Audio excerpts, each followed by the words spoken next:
صحیح بخاری میں ہے کہ حضرت عبداللہ تھے ایک صحابی، ان کا لقب تھا حمار، حمار کہتے ہیں گدھے کو، ان کا نک نیم تھا۔ اب اس طرح کا نک نیم کسی کا ہے تو وہ برا بھی نہیں مانے گا، ٹھیک ہے؟ تو وہ نبی علیہ السلام کو ہنسایا کرتے تھے، بخاری کے الفاظ ہیں، آپ علیہ السلام کو ہنسایا کرتے تھے کچھ واقعات سنا کے اس طرح۔ تو لیکن ساتھ ان میں ایک کمزوری تھی، وہ شراب بھی بہت پیتے تھے۔ نبی علیہ السلام کوڑے لگواتے تھے، وہ کوڑے بھی کھا لیتے تھے، پھر حضور علیہ السلام کے ساتھ مجلس میں بھی حاضر ہوتے تھے، پھر جا کے دوبارہ شراب پیتے تھے۔ تو ایک صحابی کو بڑا غصہ آیا، انہوں نے کہا اللہ کی لعنت ہو اس پہ کہ اللہ کے نبی کی صحبت میں رہ کے بھی الٹے کام کر رہا ہے۔ نبی علیہ السلام فرمایا لعنت، جو میں جانتا ہوں وہ تم نہیں جانتے، یہ شخص اللہ اور اس کے رسول سے محبت کرتا ہے۔ اگر کوئی شخص کمزوری کردار کا شکار ہو جائے، اس کی بنیاد کے اوپر آپ اس کا کیٹاگوریکل ڈینائی نہیں کر سکتے۔ کسی کے کردار میں کمزوری ہے تو اس کی وجہ سے اسے یہودیوں کا ایجنٹ نہیں آپ کہہ سکتے، یہ تھوڑی احتیاط کرنی چاہیے۔ نام سے صحابہ کرام نے کہا یا رسول اللہ آپ مزاح ہمارے ساتھ کرتے ہیں، تو آپ علیہ السلام فرمایا میں مزاح میں بھی کبھی جھوٹ نہیں بولتا، سچ بولتا ہوں، اور سچائی ہے نا۔ جامعہ ترمذی اور ابو داؤد میں حدیث ہے نا، ایک صحابی نے کہا یا رسول اللہ مجھے سواری چاہیے، اچھی سی سواری۔ آپ نے فرمایا اسے اونٹ کا ایک بچہ دے دو۔ اس نے کہا یا رسول اللہ میں اونٹ کے بچے پہ کیسے سواری کروں گا، اونٹنی کے بچے کے اوپر، مجھے تو اونٹ چاہیے۔ آپ فرمایا نہیں اسے اونٹنی کا بچہ دو۔ تو اس نے کہا یا رسول اللہ میں نے آپ سے سواری مانگی ہے، تو آپ فرمایا کہ کوئی اونٹ ایسا ہے جو اونٹنی کا بچہ نہ ہو۔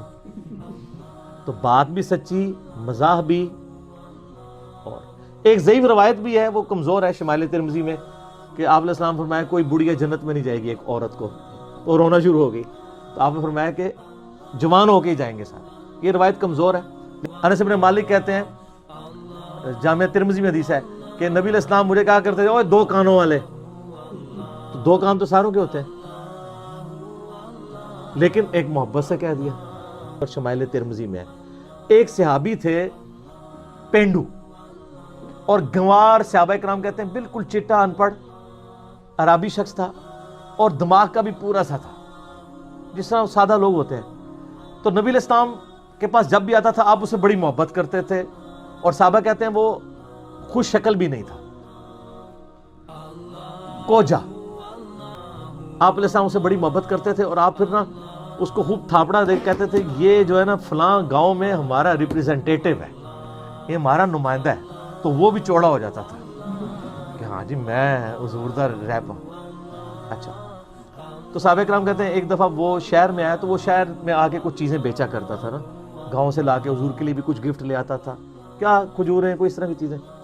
تو کہتے ہیں ایک دن نا وہ ایک چوراہے پہ کھڑا ہو کے نا تو سامان بیچ رہا تھا، تو نبی صلی اللہ علیہ وسلم اس کے پیچھے گئے، تو آپ نے جا کے اس کو پیچھے سے نا جو جپی ڈال دی، ایسے آنکھوں پہ ہاتھ رکھا جاتا ہے نا، تو اس نے شور مچا دیا۔ سادہ لوگ تو سادہ ہی ہوتے ہیں نا، مجھے چھوڑ دو مجھے چھوڑ دو۔ اب اس کو یہ پتہ نہیں تھا کہ نبی علیہ السلام یہ لاڈ کر رہے ہیں، تو وہ نبی علیہ السلام نے ذرا سا ہاتھ اپنا اٹھایا، اس نے یوں کر کے دیکھا نا کہ نبی صلی اللہ علیہ وسلم ہے، تو وہ بڑا خوش ہو گیا، اور وہ پھر ایسا خوش ہوا کہ اس نے اپنا جو کمر ہے وہ حضور کے پیٹ کے ساتھ لگا کے رکھی، اور وہ پھر ہٹے ہی نہ، اور کہ مجھے یا رسول اللہ جپھی مار کے رکھنی ہے آپ نے۔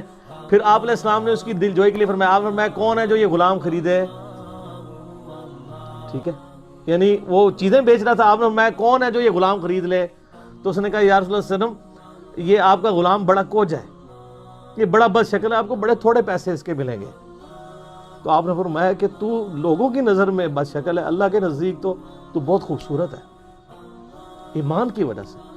شکلیں انسان نے خود تو نہیں اڈاپٹ کی ہوتی، شکل تو اللہ نے دی ہوتی ہے، جس اللہ نے آپ کو شکل دی ہے وہ آپ کو آپ کی شکل کے اوپر تو نہیں تانا دے سکتے۔ تو آپ فرمایا تو لوگوں کی نظر میں بد شکل ہو سکتا ہے، اللہ کی نظر میں تو بہت خوبصورت ہے۔